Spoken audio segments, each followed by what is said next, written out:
Shalom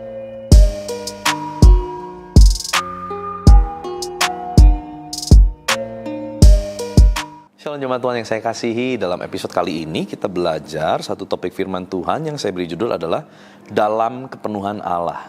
Dalam kepenuhan Allah. Efesus pasal 3 18-19, aku berdoa supaya kamu bersama-sama dengan segala orang kudus dapat memahami betapa lebar dan panjangnya dan tingginya dan dalamnya kasih Kristus.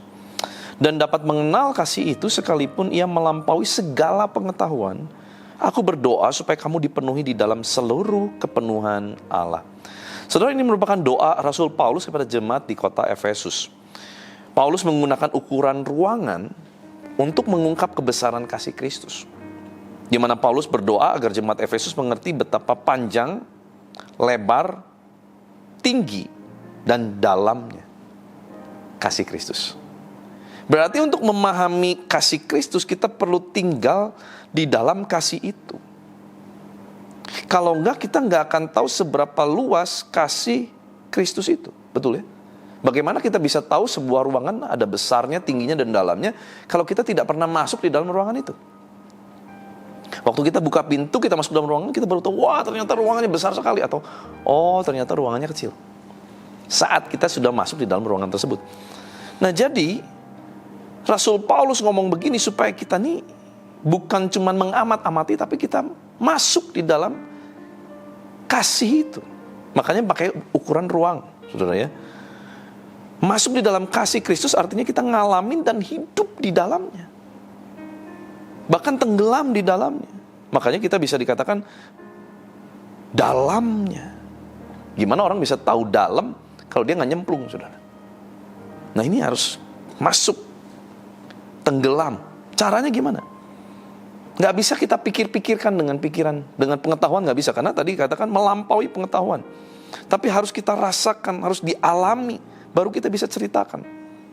Caranya gimana? Yang pertama kita harus minta supaya Kristus memenuhi kita dengan kasih-Nya. Supaya kita ngalamin kebesaran kasih Allah. Dan berikutnya, setelah kita minta, kita harus menerapkan kasih itu. Kasih Allah itu harus dipraktekkan. Waktu kita disakiti, kita harus balas mengasihi. Itu butuh usaha, butuh praktek, saudara. Kekuatannya dari Tuhan, tapi kita harus mau mengerjakan. Kalau kita mengeraskan hati dan berkata, enggak, udah pokoknya enggak ada kasih-kasih lah. Udah terlalu sering saya dikecewakan sama pembantu, sama mereka, sama dia, sama siapa. Oh sama dia tuh udah nyakiti aku berkali-kali. Enggak. Udah kalau gitu kita nggak akan pernah memahami dan mengalami dalamnya kasih Kristus. Karena kita sendiri membatasi kasih Kristus untuk bekerja melalui hidup kita. Dan apalagi untuk kita bisa ngalamin. Ini yang saya lakukan, saudara. Saya selalu mengingat-ingat kasih Kristus yang pernah Dia berikan dalam kehidupan saya secara nyata yang saya alami. Waktu saya sakit, saya disembuhkan, saya ingat-ingat, waduh. Waktu aku berseru, Tuhan menjawab. Itu bukti kasih-Nya. Aku yang harusnya mati, Tuhan datang, selamatkan. Aku berkali-kali jatuh dalam dosa, tapi setiap kali aku jatuh dalam dosa, Tuhan selalu terima aku. Dan kita harus terima itu dengan iman. Artinya kita harus percaya kasih Allah melampaui setiap dosa, pelanggaran, kecacatan kita, kekhawatiran kita, ketakutan kita. Kasih Allah melampaui itu semua. Dan kita harus terus menerapkan kasih itu. Saudara, kalau mau ngalami tenggelam di dalam kasih Allah, kita harus masuk di dalamnya. Kita harus mau belajar ngalamin. Dengan cara apa? Kita terapkan kasih Allah dalam segala aspek hidup kita. Paulus menutup dengan kata, aku berdoa supaya kamu dipenuhi dalam kepenuhan Allah. Nah saudara, apa maksudnya? Hidup Kristen ternyata tidak menjamin kita hidup dalam kepenuhan Allah loh. Aku berdoa supaya kamu dipenuhi. Berarti ini doa, harapan Paulus kepada kita, kepada jemaat yang ada pada saat itu, tapi juga kepada kita. Karena firman lagi bicara pada kita. Nah maksud kepenuhan itu gimana? Apakah kepenuhan itu sama dengan kerasukan? Enggak. Kalau kerasukan kita nggak bisa kontrol. Out of control itu kerasukan. Tapi Kepenuhan di sini artinya adalah disuplai dengan hadirat Allah senantiasa. Disuplai terus, disuplai dengan hadirat Allah. Jadi sekalipun alami yang namanya duniawi, kita hidup di dalam alam dunia, masih pakai tubuh jasmani, tapi segala respon kita harus dimulai dari yang rohani. Itu disuplai terus dengan kepenuhan Allah. Sekalipun masih injak bumi, tapi hati selalu terkoneksi berdoa sama Tuhan, minta petunjuk dalam segala langkah dan tindakan. Kita belajar beberapa waktu yang lalu dalam episode-episode awal, bagaimana waktu kita mau memutuskan, kita bisa ambil doa yang singkat di dalam roh kita.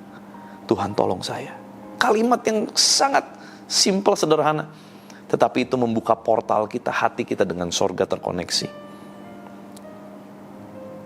Sekalipun dokter mungkin mengatakan kamu sakit gak bisa sembuh, tetapi di dalam hati kita tetap percaya dalam kepenuhan kasih Allah, bahwa Tuhan mengasihi aku dan Tuhan mau aku sembuh kapanpun Tuhan bisa sembuhkan.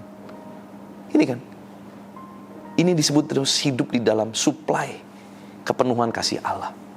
Jadi kita perlu hidup bukan hanya di dalam Kristus, tapi juga alami kepenuhan Kristus, kepenuhan Allah terjadi dalam kehidupan kita.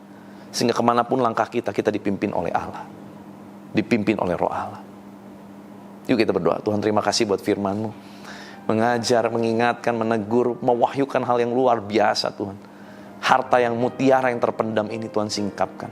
Tuhan, kami mau terus hidup di dalam kepenuhan kasih-Mu Tuhan. Kami selalu mengingat-ingat kasih-Mu yang begitu besar.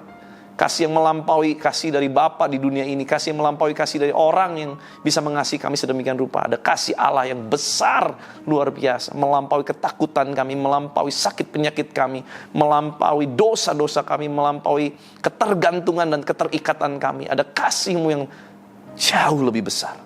Bahkan kasih-Mu melampaui tudingan, tuntutan orang, penghakiman orang. Kasih-Mu melampaui itu semua. Bahkan kasih-Mu melampaui segala bentuk hukuman.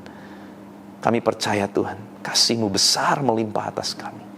Biar kasih-Mu terus Tuhan dipenuhi, memberdayakan setiap kami dengan kasih-Mu yang luar biasa. Ajar kami hari lepas hari Tuhan, untuk lebih mengenal dalamnya, lebarnya, panjangnya, tingginya kasih-Mu dalam hidup kami. Terima kasih Bapa. Berkati seluruh aktivitas kami sepanjang hari ini, kami serahkan dalam tangan-Mu. Engkau yang jadikan kami berhasil Tuhan.